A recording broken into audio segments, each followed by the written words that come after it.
What's up, everybody? This is Sam with SamShady Sports once again. This time I'm filming on location at my local high school football field. Now, you might ask, why are you at your local high school football field to film a story about the NFL? Well, I'll explain. Our next coach that we're going to talk about got his start on a high school field, much like the one that I'm standing on right now. Um, His name is Lovie Smith. That's right, everybody. Lovie Smith is back in the NFL as a head coach. His third opportunity, and apparently, from what I've read, he is the first minority candidate to receive a third opportunity to coach an NFL team, which blows my mind. There was apparently somewhere in the range of 30 different men who have coached three different NFL teams, and all of them have been Caucasian. That seems awfully odd to me, but that's neither here nor there. We're here to talk about a great coach, not race, once again.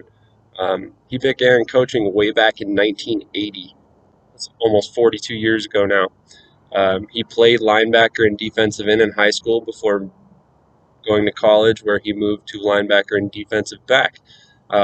He's a smaller guy. It kind of struck me as odd that he played defensive end in the first place, but it kind of seems like one of those situations where he was one of the better players on the field and they put him where they needed him to play. Um, it's kind of a common thing you see with all these NFL guys. Although Lovie Smith never actually played in the NFL, he coached from 1980, as in 1 year after he graduated college, all the way up until the current day. In fact, he was a part of the 1975 defense for Big Sandy, his high school team, that allowed just 15 points all season long, producing 11 shutout games. He went to high school with a man that I just covered in another video, um, David Overstreet, a former Miami Dolphins running back who passed away in a tragic car accident following his first year in the NFL, whose son actually just got a job with the Bears, ironically, where Lovie Smith used to coach. Uh, Lovie Smith spent 3 years coaching high school level before joining Tulsa as a linebacker coach, where he stayed until 1986. Tulsa is where Lovie Smith actually went to college, so it's not a surprise to see him actually get a position there. Um, from 1983 to 1992, he bounced around as a linebacker coach with four different college teams. In 1993, after a decade straight of coaching linebackers, he transitioned to defensive backs, a position that he knew well from playing it, spending 3 seasons as a defensive back at coach at the college level. In 1996, he would join another veteran coach who got his start in 1980, Tony Dungy, as his linebacker coach for the Tampa Bay Buccaneers following his appointment as head coach. Smith stayed in Tampa for 5 seasons before accepting a promotion to defensive coordinator with the Rams. This was the greatest show on turf team that we all remember so fondly, with Mike Martz as the head coach. Um, the fact that Smith was hired by an offensive head coach allowed him to focus on defense almost as if he was a head coach. This was crucial in his development as a coach and running a scheme to his liking for the future. I think that this was a big reason that he began to be considered as a head coach moving down the line, and he has Mike Martz to thank for a lot of his career because of the faith that Martz showed in him as a first-time defensive coordinator. Smith helped the defense that had three different players log four or more interceptions in 2001. This was the defense that featured Dre Bly, Aeneas Williams, and I'm blanking the other dude's name at the moment. Um, they would go on to produce 21 interceptions with 369 return yards and 4 touchdowns on the season. They were also able to recover 15 of 16 forced fumbles and produce 45 sacks. None of those those stats are anything to sneeze at, even if you have an offense on the other side of the ball like the greatest show on turf. Smith stayed with the Rams until the 2004 season, helping produce a 33-15 record. Unfortunately, though, he never achieved the Super Bowl heights the Rams saw in 2000, like he had hoped. That didn't stop him from being named the head coach of the Bears in 2004, a title that he would hold until 2012. This would bring him his first trip to the Super Bowl. He would bring in Ron Rivera to run his defense and Terry Shea to run the offense. That began a nearly constant revolving door at his coordinator positions. Terry Shea was let go, replaced by Ron Turner, who would stay until the 2009 season, helping lead playoff runs his first 3 seasons from 06 to 08. Ron Rivera, however, stayed until following the 2006 Super Bowl run, and then he was hired as the head coach of the Panthers after losing to Peyton Manning and the Colts. In 2007, Bob Babich replaced Ron Rivera, who had played and coached with Smith from 1981 to 1986 with Tulsa. He held it for just 2 seasons, however, before having play calling duties stripped away. In 2009, he was still technically the coordinator, but by mid-season, it was clear that he was going to be replaced, and Lovie Smith was calling plays anyway. In 2010, he was in fact replaced. Um, Following the 2009 season, the Bears replaced both their offensive and defensive coordinators, hiring Mike Martz on offense and Rod Marinelli on defense, both guys that would serve as head coaches at one point in their career. Rod Marinelli had actually served as the defensive line coach in 2009, which is why I say the writing was on the wall that Babich was going to be demoted.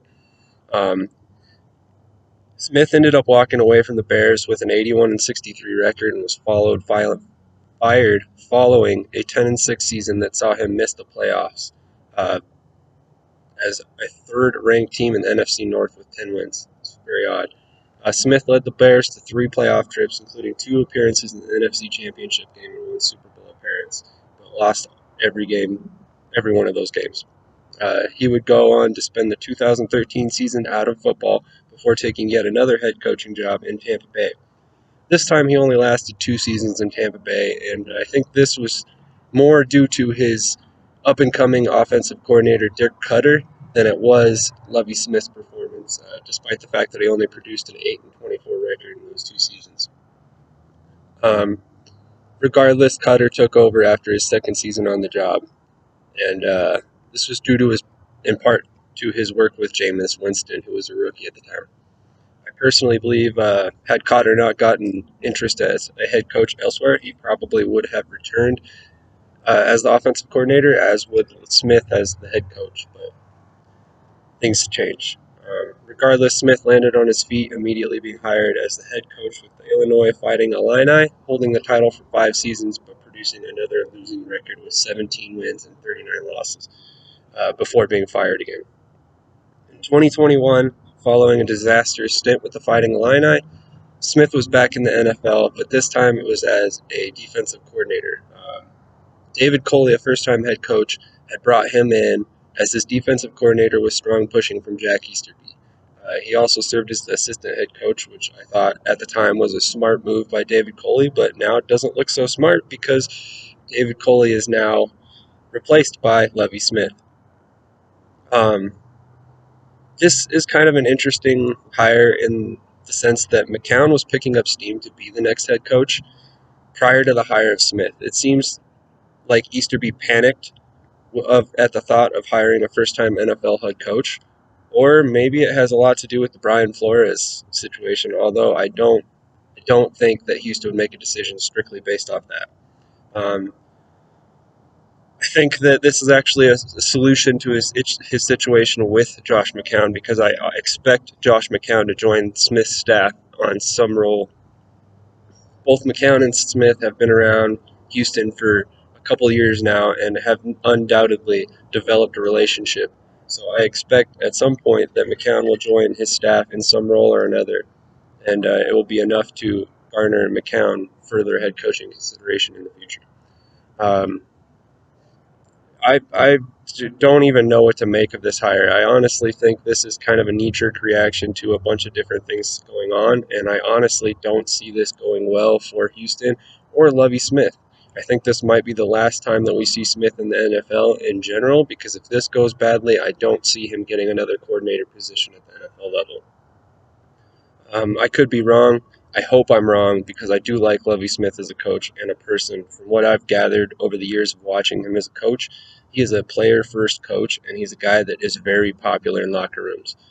So there's a reason why he's getting the head coaching position. But with that being said, being popular does not win games. So it remains to be seen what happens in 2022 with Lovie Smith as the head coach. And I will be very interested to see who he hires as his coordinators and position coaches to see if McCown joins the staff. Um, I hope I'm right about that too. I'm a big fan of Josh McCown. Obviously, you see all my Eagles gear. I followed him with the Eagles in the 2019 playoffs and later on our practice squad in 2020. I sincerely hope he does get a head coaching position at some point, but he has got to hop in the coaching ranks now rather than trying to make the jump from former player to head coach without any buffer in between as a coach. Um, so, like I said, it would be very interesting to follow the Texans in 2022 to see where they land and how they approach the season. Um, But that's all I've got for you today. I hope you enjoyed this video. If you did, grab a like, comment, subscribe. Let me hear your feelings on Lovie Smith getting a third head coaching position in the NFL. And also, give me your opinion on shooting on location. I kind of like it. It's a little bit different touch to my videos than I've seen other guys do. Maybe I'll throw in some more appropriate backgrounds in the future. Maybe do one on location at Sports Authority Field or at the Broncos practice facility. Let me know in the comments below.